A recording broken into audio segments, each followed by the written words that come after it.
บ่ถ้าเขาบ่เมื่อนะฟังถ้าเขาบ่เมื่อแหละใช้ชื่อบ่ได้จำเป็นก็ต้องได้มาเอาอีกแล้ว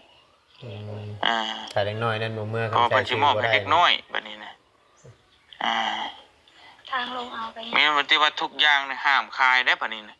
บ่ได้เด้เด้อคำว่านั่นเด้อดินนี่เพิ่นสิมอบให้ เด็ดขาดเลย เนาะเพียงเนาะเฮาจะไปเขียนใช้ได้หันเด้อห้ามขายทุกกรณีนี่ขายบ่ได้ให้คือย่านผู้ใหญ่เพิ่นย่านบ่มีเขาอันย่านเขาบ่มีหม่องอยู่บัดเขาใหญ่มาบัดเขาใหญ่ชูงมาแหละคิดแล้วนี่คือเจ้านี่ก็ไปเล่ร่อนไปเลย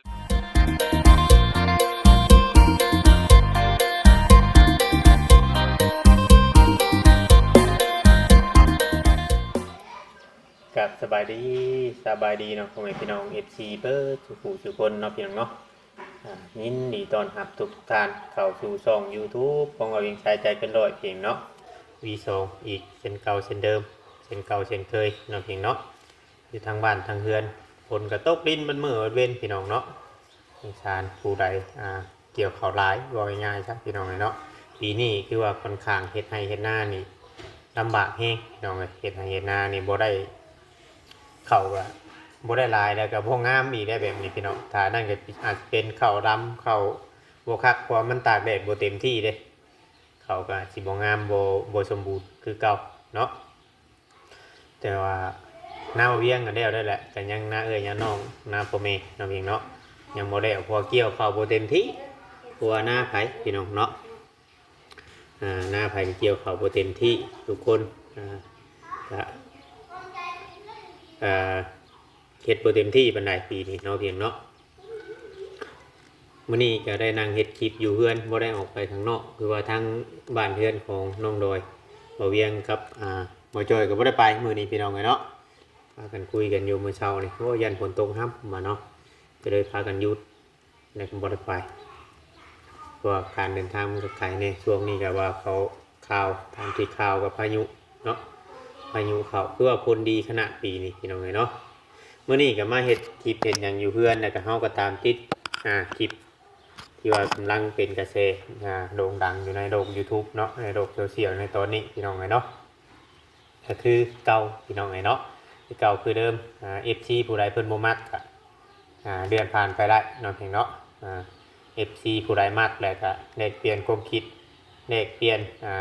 ความคิดเห็นกันเนาะต่างๆนานาพี่น้องเนาะว่าเป็นแนวใดก็ดีใจเห็นคลิปนี้ได้ก็ดีใจได้พี่น้องเห็นคลิปนี้ได้ก็ดีใจคลิปที่เบาเตียงทำภารกิจสำเร็จเนาะพี่น้องก็ดีใจนำเบาเตียงเพิ่นอยู่พี่น้องเนาะคือว่าภารกิจของเพิ่นน่ะสำเร็จแล้วบาดนี้พี่น้องเนาะการเดินทางไปหาพ่อน้องเตเนาะเพียงเนาะที่จริงเราก็ไปผ่านตั้งแต่เมื่อคืนเนี่ยมันเป็นตอนคืนเนาะเพียงเนาะก็เลยบ่นั้น FC หลายๆคนคือสิดีใจคือกันนั่นแหละบ่แตกต่างกับเบาเวียงผู้ติดเบิ่งเนาะติดตามเบิ่งคือว่าลาวไล่ไปฮอดพอน้องเตเรียบร้อยพี่น้องเนาะเดี๋ยวเบาเวียงสิเอาให้เบิ่งคลิปจักหน่อยพี่น้องเนาะเพราะว่า FC ผู้เพิ่นเบิ่งก็เพิ่นก็สิเบิ่งอยู่แหละคลิปบ่เตียงเนาะเพิ่นก็ติดตามช่อง YouTube เราก็สิฮอดล้านให้พี่น้องเนาะ FC หลายคนเพิ่นก็เบิ่งอยู่แหละเพราะว่าทั้ง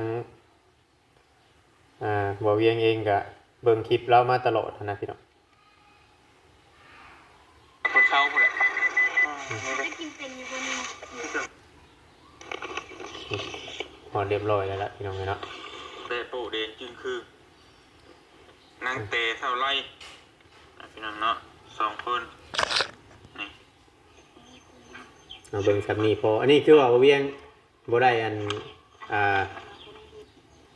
ดูคลิปทางบ่อเตียงมาลงนะพี่น้องคือว่าเอาให้เบิ่งในคลิปเฮาก็เบิ่งไปเนาะพี่น้องถ้ารูดคลิปก็มันก็สิเป็นอีกความหมายนึงอีกเนาะเพียงเนาะอันนี้เบิ่งผ่านโทรศัพท์ FC ผู้ใดพอใจเบิ่งก็เบิ่งเนาะเพียงเนาะคือว่าเฮ็ดคลิปเนาะในโลกโซเชียลพี่น้องเนาะโลกโซเชียลก็คือว่าช่อง YouTube ว่าง่ายๆว่าคือการนำเสนอข่าวให้พี่น้องเนาะบ่ว่าสิเป็นข่าวนั้นข่าวนี้พี่น้องเนาะ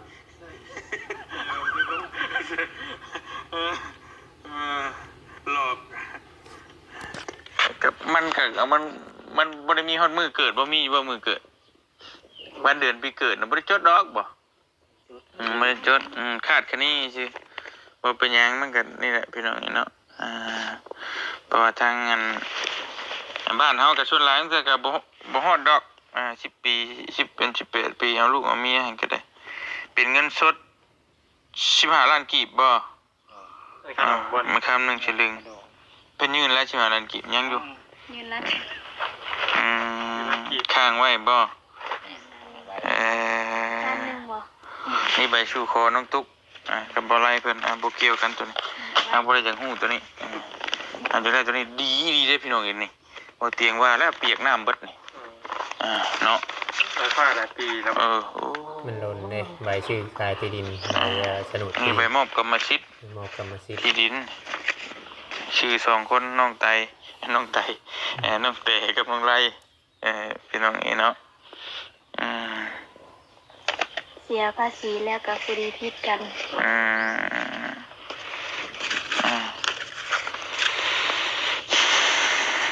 เชียร์ช่วงเพิ่นสิลงมาเฮ็ดใบตะดินนั่นเลยค่ะ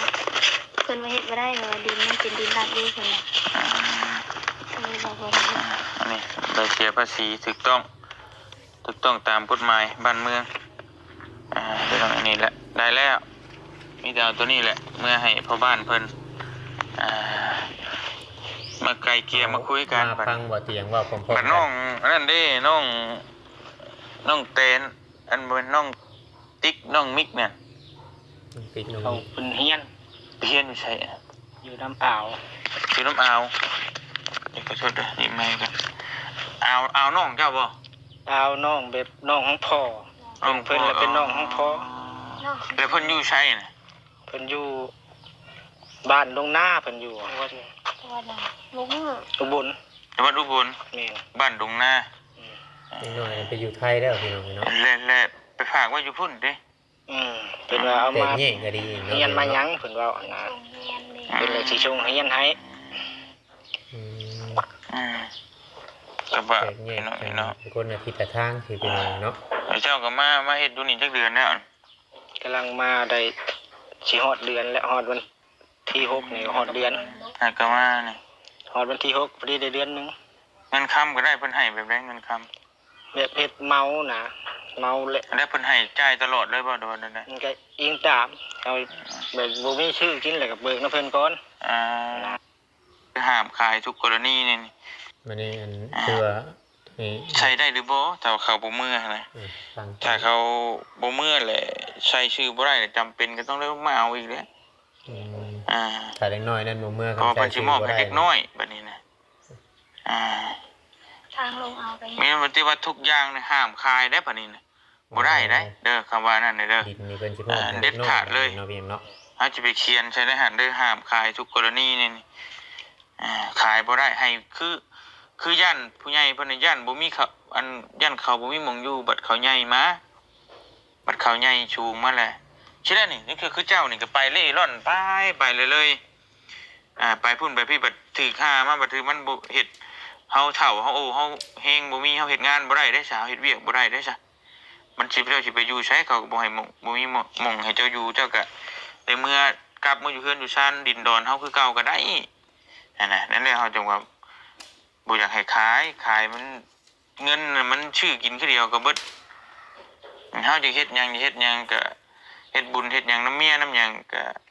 หาเอาเพราะมันบ่ทวงบ่ทันได้ดีก็ปรึกษาแต่เฮานี่แหละจากนั้นก็สิช่วยน้ำข้าวน้ำจำปาหรืออีหยังผักหญ้าอีหยังก็จะซื้อช่วยกันแล้วแบบนี้จบแล้วบัดนี้นะขายเบิดแล้วก็แล้วนะเงินนี่4-5 หมื่นมันไปเฮ็ดจังได้ซื้อกินก็เดียวก็เบิดแล้วที่เพื่อสิซื้อ เราเวียงสิ หาซื้อได้ เพราะว่าน้องพี่น้องเนาะ FC คือสิดีใจได้ละพี่น้องในบ้านนี่เนาะคือสิดีใจก็คือว่าภารกิจของบ่เตียงนี่คือว่าสุดยอดทำภารกิจมาถึงจุดนี้เนาะแล้วคือว่าสุดเลยแหละผู้รักผู้ใหญ่เพิ่นก็ตัดสินใจถูกได้ละพี่น้องเนาะทางผู้รักผู้ใหญ่เพิ่นก็ตัดสินใจแบบถูกต้องเนาะเพราะว่าถ้าสิให้เป็นของเด็กน้อยเนาะพี่เนาะแล้วก็สิเราสิเขียนบทบันทึกลงในใบซื้อขายนั้นห้ามขายทุกกรณีเนาะพี่เนาะมีหยังก็ให้ต้องปรึกษาบ่เตียง น้องเพียงเนาะดับถาพังเบิ่งมือไปโอ้ร่วมกันเนาะบัดทางกันครอบครัวของบ่าวไร่นี่เพิ่นสิว่าในไรแล้วก็ถาพังเบิ่งบ่เตียงบ่ไร่โตเด็กน้อย2คนนั่นเมื่อเนาะ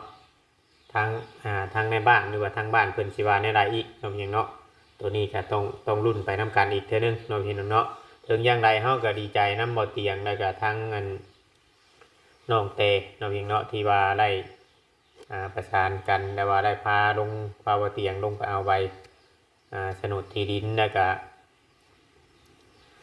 ก่อนเสียภาษีไม่อย่างนี้แหละพี่น้องว่าผิดกันเรื่องเสียเงินเสียภาษีน้ำแหละฟังน้องเตว่านี่เนาะแล้วมันได้เกิดเรื่องผิดการนำตัวนี้อีกภาษีกับลายปะนั่นบ่เนาะพี่น้องเนาะเสียบทรงภาษีกับเฮากับฮู้คือกันตอนแต่มันก็แล้วแต่เนื้อที่คือกันในอันนี้กันเนาะเพียงเนาะเนื้อที่เรื่องภาษีที่ดินนี่เนื้อที่รายก็เสียรายเนื้อที่หน่อยก็เสียหน่อยเนาะคือว่าบัดนี้เนี่ยยังรอพังเบิ่งว่าถ้าว่าบ่เตียงขึ้นมากับน้องเตกับใบสนุดเนาะถ้าทางในบ้านเพิ่นเฮ็ดบ่ได้ถ้าบ่มีชื่อเล็กน้อยนั้นแปะโป้ลายมือเนาะเพียงเนาะก็บ่เตียงเราสิลงไปเอาอีกลงเอาอีกคือเก่าเราแต่ว่าเด็กน้อยอยู่จังหวัดอุบลบ่กินนี่ก็อยู่จังหวัดอุบลเนาะไปเฮียนก็ดีใจได้ที่ว่าน้องๆเขาเจ้าได้เฮียนเพราะว่าแต่ตอนเขาอยู่พี่ตะกี้เขาเจ้าก็อยากเฮียนอยู่แล้วพี่น้องเนาะแต่ว่ามันย้อนว่าความบ่มีแล้วก็สิหันมาเพิ่งพ่อก็บ่มีสิหันมาเพิ่งแม่ก็บ่มีแล้วก็มันเลยยากเนาะยากในการเฮียนเพราะการเฮียนคุมื้อนี่น่ะไปโรงเรียนน่ะต้องมีเงินได้พี่น้องมีเงินเอาให้มื้อ 5,000 10,000ให้ลูกให้เต้าไปโรงเรียนเนาะเพียงเนาะมื้อ10มื้อ20นี่ได้พี่น้องเอ้ยถึงสิบ่ดวงบ่ลายก็พอลูกบ่ชมปากหมูเนาะเพียงเนาะบัดนี้น่ะเด็กน้อยที่ว่าอยู่ลาวเฮานี่บ่ได้เข้าโรงเรียนหลายนี่ก็ย้อนพ่อแม่บ่มีในฐานะครอบครัวที่ว่าบ่สมบูรณ์แบบลำพังสิซื้อข้าวกินใส่ปากเนาะบางเทื่อเนาะแต่ยังบ่กุ๊บก็เลยนั่นพี่น้องเนาะก็เลยเฮ็ดให้กึ่งหนังสือว่าง่ายใช่เนาะกึ่งหนังสือบ่ได้ทำในเฮียนในหลายที่สุดอยู่ลาวเฮาเฮียนบางครอบครัวก็จบป .3 ป .4 เนาะจบป .4 ป .5 พากันยาสิขึ้นห้องใหญ่ไปค่าใช้จ่ายมันแห้งสูงไปเนาะพี่เนาะแต่ก็ยังดีขอแค่ว่าได้เฮียนพอเฮาได้มีความรู้อ่านได้เขียนออกเนาะเพียงเนาะ FC ว่าในหลายพี่น้องเอ้ย FC ว่าดีใจคือว่าเวียงอยู่บ่เนาะที่ว่าทางงานผู้หลักผู้ใหญ่เพิ่นตัดสินใจให้แบบนี้เนาะเพียงเนาะทางผู้ใหญ่เพิ่นตัดสินใจแล้วกับบ่เตียงเนาะเพียงเนาะว่าสิให้เป็นชื่อของเด็กน้อยว่าเนาะก็คือว่าดีแล้วล่ะพี่น้องเอ้ยเนาะบัดทีนี้เนาะเพียงเนาะทางพ่อน้องเตขายดินเนาะเพียงเนาะโดยที่ว่าบ่บอกทางบ่เตียงนี่ก็เสียใจอยู่ตัวนี้กันเนาะเพียงเนาะเราก็อาจจะคิดบ่ได้คือว่าในไรเนาะเพียงเนาะไปจากเฮ็ดบุญแต่ว่าเขาเจ้ายังจ่ายบ่ได้หมดเด้พี่น้องเอ้ยเนาะเขาเจ้ายังจ่ายบ่ได้หมดคือว่าปันเงินกันเนาะให้ทั้งน้องตุ๊ก 3,000 ให้ทั้งน้องแต่ 3,000 ทั้งน้องมิกน้องติ๊กคนละ 4,000 ถือว่า4เนาะพี่น้องเนาะตามที่ว่าเราเว้าบัดทั้งในข่าวนี่เฮาสัมภาษณ์น้องตุ๊กตอนนั้นนี่เฮาก็จำบ่ได้บ่ฮู้ว่าเราเว้าว่า 2,000 หรือว่า 3,000 นี่แหละได้เงินขายที่ดินเนาะเฮาก็บ่ฮู้จำบ่ได้ตัวนี้กันคือว่าปันกันก็ได้เบิดทุกคนเนาะก็ได้เบิดทุกคนพี่น้องเนาะเงินปันกันแล้วก็มาซื้อมาใช้มาจ่ายแล้วก็เบิดบาดนี้เนาะทางพ่อน้องเตก็ลงไปเฮ็ดงานอยู่วังเตาถ่านนั่นก็ได้ประมาณเดือนนึงนี่แหละเนาะพอดีสิครบหอมเราจังสิได้ขึ้นมาที่ว่าไปเฮ็ดงานไกลดีเนาะพี่น้องเนาะคือว่าบืนไปเราก็เพื่อความอยู่รอดเนาะเพื่อความอยู่รอดน่ะมีแต่ว่ารุ่นไปนำกันพี่น้องว่าเรื่องมันสิเกิดขึ้นแบบไรในเมื่อทางผู้หลักผู้ใหญ่เพิ่นตัดสินใจแล้วก็คือว่า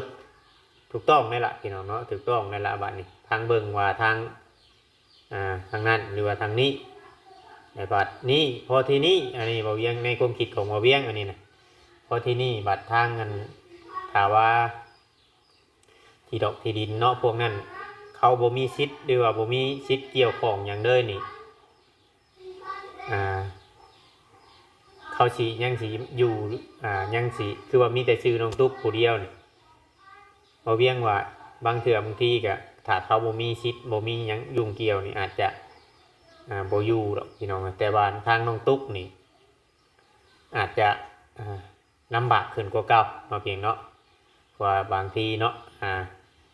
มันความอยากให้กันเนาะเพียงเนาะคำเขาบ่คิดอย่างไรก็คือว่าที่ได้เนาะเพียงเนาะคำว่าน้องตุ๊กไปส้นไปเพิ่งหรือว่าพังเบิ่งให้ได้พี่น้องเนาะมันสิเป็นแนวหลายโตว่าเพิ่นสิเว้ากันเรือเพิ่นสิวางแผนกันแบบไรเนาะเพียงเนาะตัวนี้เฮาก็ยังบ่ฮู้ทางเบิ่ง FC ดุนๆไปพร้อมๆกันเรื่องหยังมันสิเกิดก็ถือว่าให้มันเกิดเนาะก็ถือว่าเป็นบทเรียนข้างยิ่งใหญ่เลยกับสายบุญแล้วก็กับคนที่ว่าคิดบดีน้องเห็นเนาะเพราะว่าถ้าเป็นไปได้นี่ผู้ใหญ่นี่ตะกี้เพิ่นอยากใช้ชื่อผู้เดียวมันต้องพังความเพิ่นตั้งแต่เละพี่น้องเนาะต้องฟังความเพิ่นตั้งแต่แรกเรื่องมันก็คือสิบ่ยุ่งยากปานนี้หรอกเนาะเพราะว่าในกรณีแบบนี้นี่ขนาดว่าสมมุติว่าคือว่าเฮือนคืออยู่บ้านเฮาเนาะพี่น้องเฮือนชานนั่นเป็นเฮาถ้าว่าเฮามีลูกเนาะเว้าง่ายๆซะเฮาเป็นคนสร้างสมมุติว่าเมียเสียแต่ไปเอาเมียใหม่มานี่ก็ขนาดเฮือนเจ้าของเป็นคนสร้างแท้ๆก็ยังอยู่บ่ได้แล้วมีแต่ยกให้ลูกให้หยังไปมีแต่ว่าถ้าเขาไปเอาเมียใหม่นี่ต้องหาสร้างใหม่ถึงเพื่อนสิมีอยู่กับลูกเต้าปล่อยเป็นของลูกของเต้าเนาะเพียงเนาะอันนี้บัดทั้งน้องเตกับน้องไล่บัดยังบ่มีลูกเนาะพี่เนาะทั้งน้องเตกับน้องไล่นี่ยังบ่มีลูกนํกันเนาะคำว่ามีลูกมียังเนี่ยยังว่ายกให้เป็นของลูกอันนี้มันก็ขึ้นอยู่กับสิทธิ์เจ้าของเงินหรือว่าสิทธิ์ของทางผู้รักผู้ใหญ่เนาะเพียงก็ได้ติดตามคลิปนี้แล้วก็มาเห็นคลิปนี้ก็คือว่าดีใจบ่แตกต่างกันกับ FC ก็ดีใจแทนบ่เตียงเพิ่นนำเป็นกำลังใจให้เพิ่นสู้ๆเฮ็ดให้เรื่องนี้มันจบไวๆคือเว้าหั่นแหละพี่น้องเนาะให้ทุกคนได้เห็นในว่ายูทูบเบอร์หลายๆคนก็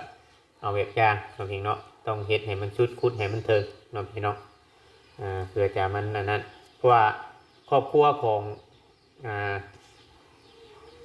เราน่ะครอบครัวของมันผู้ชมไม่ทราบนะเขาน้องได้น้องยังนะเขาเบิ่งคลิปคู่มืออยู่แล้วพี่น้องเนาะเขาเบิ่งคลิปคู่มืออยู่แล้วเพราะว่าแต่ก่อนมันเคยสัมผัสหรือว่ามียังมาบางเทื่อนี่เขาเจ้าเนี่ยใดมันโบนั่นเขาเจ้าบ่อยากให้ถามบอกง่ายๆครับเขาอาจจะโบนั่นเขาเบิ่งโทรศัพท์อยู่แล้วแต่ประเด็นในเรื่องนี้ก็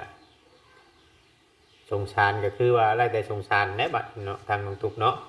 มีแต่ว่าแล้วแต่เว้นแต่กรรมหรือว่าแล้วแต่ทางผู้รักผู้ใหญ่เป็นแน่บัดพี่น้องเอ้ยเพราะว่าในช่วงนั้นในตอนนั้นเนาะพี่น้องเนาะเฮาก็ได้เบิ่งคลิปทางบ่จิตคือว่าอยากไปสร้างเฮือนให้อยากไปสร้างเฮือนให้แหละเรื่องที่ดอกที่ดินนี่แหละมันบ่ละเอียดบอกพี่น้องมันบ่ตกบ่เตะเพิ่นอยากเฮ็ดให้เนาะบัดนี้มันก็เลยเกิดปัญหาตามขึ้นมาเพราะว่าพอฮู้ว่าที่ดินมันเป็นของเขาน้องๆมาแล้วบัดพอฮู้ว่าผู้ใหญ่ผู้เพิ่นชื่อให้แล้วก็ผู้เพิ่นชื่อให้อยู่บัดน้องตุ๊กบัดได้ลงไปอยู่ตูบน้อยนะพี่น้องแล้วก็เลยอยากฮู้อยากจักที่ดินว่าสิจัดแจงกันให้อยู่แบบไรให้อยู่บ่อนไรเนาะเรื่องมันก็เลยตามกันเข้ามาแล้วก็เลยเข้ามาแก้ว่าจะเป็นทั้งสาวบุญหรือว่าบ่อเตียงเนาะบัดนี้ทั้งครัวของน้องตุ๊กนี้บ่พอใจน้ำสาวบุญกับบ่อเตียงที่ว่าเข้ามาได้มันเฮ็ดให้เขาวุ่นวายนะพี่น้องแทนที่ในความคิดของเขาแทนที่ว่าบัดทั้งคือทั้งบ่จิตเดาเข้าไปนี่บัด เราอยากฮู้จักรายละเอียดบัดนี้บ่เตียงได้ไปถามเนาะไปถามความจริงนั่นแหละพี่น้องเนาะไปถามความจริงเพื่อสิจัดแจงให้อยู่นั่นแหละวันพักวันเช้านั่นแหละพี่น้องเนาะก็เลยเกิดเรื่องมุ่งเมาขึ้นมาถึงอย่างไรก็ตามพี่น้องเนาะมีแต่ว่าถูกต้องและผู้ใหญ่เพิ่นเฮ็ดก็ดีใจแล้วก็น้องๆเพิ่นเนาะคือว่าน้องๆนี่ไล่ไปเฮียนน่ะคือว่าดีแล้วไล่ไปเฮียนอยู่ฝั่งไทยเนาะเพียงเนาะก็คือว่าดีแล้วอันนี้นี่คือว่าบ่ให้คายนี่คือว่าเพื่อภายภาคหน้าเพื่ออนาคตสมมุติว่าน้องๆเขาเจ้ากลับมาเนาะไอ้ลูกไล่ผัวต่อไปในอนาคตแบบนี้เด้มาแต่บ่มีบนอยู่บนเช้านังเถื่อคำได้ผัวดีได้ผัวหังผัวมีหรือว่าได้คนหูผู้ดีก็ดีไปเนาะเพียงเนาะแล้วว่าสมมุติว่าตกเป็นคนเร่ร่อนบ่มีบนอยู่บนเช้าอีกพอได้กลับมามีบนที่อยู่อาศัยเนาะบัดนี้นี่คือบ้านดงมะเงี้ยวนี่บ่มีสิทธิ์อยู่แล้วนอกจากผู้ใหญ่ใจดีเพิ่นเห็นหรือว่าเพิ่นสิไทยคืนหรือว่าแนวใดเฮาก็บ่ฮู้ตัวนี้กันเพราะมันเคยมีกรณีไทยที่ดอกที่ดินคืนอยู่ในการเฮ็ดสะพานบุญนี่เฮาก็ยังบ่จักแต่มันหาชื่อราคาเก่านี่ราคาที่ว่าเพิ่นได้ขายไปนี่ยากพี่น้องเอ้ยยากเนาะยากเพราะว่าทุกคนเนี่ยคิดได้พี่น้องเอ้ยเนาะในครอบครัวของน้องไม้ตัวนั้นก็ที่เวียงซอยไปนะอยากขายที่ดอกที่ดินหน่อยจะเฮ็ดบุญอย่างน้ำแม่คิดได้สั้นๆการนี่บัดเฮาพอเฮาเฮ็ดบุญเฮ็ดศีลให้แล้วบัดบ่ขายแล้วบัดขายคือเก่าเนาะผู้คิดบ่ได้หันนะทางออกบ่ได้ย้อนความแนวใดเฮาก็บ่ฮู้กันสิเว้าไปหลายจักว่ารู้ถูกเพิ่นเนาะมีเนาะมีแต่ว่า FC พิจารณาเบิ่งอย่างเช่นนั้นเคสนี้ก็คือเป็นตัวอย่างนี่แหละพี่น้องเนาะผู้เพิ่นเบิ่งผู้ที่ว่ามีดินอยู่แล้วผู้ที่ว่ามีเฮือนอยู่แล้วก็ผู้ใดอันนั่นก็ควรปรับปรุงโตเนาะเองเนาะเพราะว่ามันมีหลายเคสได้ตามที่บ่เวียงเบิ่งนี่ก็อยู่ทางโพนฉิมนี่ก็มีเนาะเอาบ้านเอาที่ดินไปจำนำว่ามีหลายเคสอยู่เพราะว่าเพิ่นเฮ็ดให้แล้วยังเอาไปจำนำอยู่นะพี่น้องเนาะกระเปะคือกันในการเพิ่นเฮ็ดบ้านเฮ็ดเรือนงามให้แล้ววัดยังอยากเอาที่ดอกที่ดินไปจำนำมันเดือดร้อนปานนั้นบ่เนาะพี่น้องต้องปรึกษาทางผู้เพิ่นช้างก่อนเฮาสิตัดสินใจเฮ็ดหยังก่อนเฮาสิตัดสินใจเฮ็ดแนวทางแบบนั้นนะพี่น้องอันนี้แบบไปเฮ็ดโลดนะตามเบิ่งเนาะโอ้พี่น้องเอ้ยเนาะก็คลิปนี้ก็มีแต่ว่าดีใจกับทางบ่เตียงก็สิบ่ลนเนาะบ่ลนมื้อ2มื้อดอกพี่น้องอาจจะได้ฮู้ความจริงเนาะอาจจะได้เห็นความจริงให้มันชัดเจนให้มันกระจ่างแจ้งในเรื่องนี้เนาะพี่เนาะเอาเวียงก็เข้ามาแสดงความคิดความเห็นเข้ามาดีใจนำเพิ่นพี่น้องเอ้ยสำหรับคลิปนี้ก็สิได้จบไว้อีกคือเก่าพี่น้องเนาะผิดพลาดการใดก็ต้องกราบขอโทษขออภัยหลายๆอยู่ทางบ้านทางเฮือนพี่น้องเอ้ยมื้อนี้เนาะบ่ได้ไปทางใดนั่งเฮ็ดคลิปเห็นหยังถ้าว่านั่งใดก็ต้องกราบขอโทษขออภัยหลายๆเด้อพี่น้อง FC พี่น้องเอ้ยเนาะขอกล่าวคำว่าสบายดีเนาะ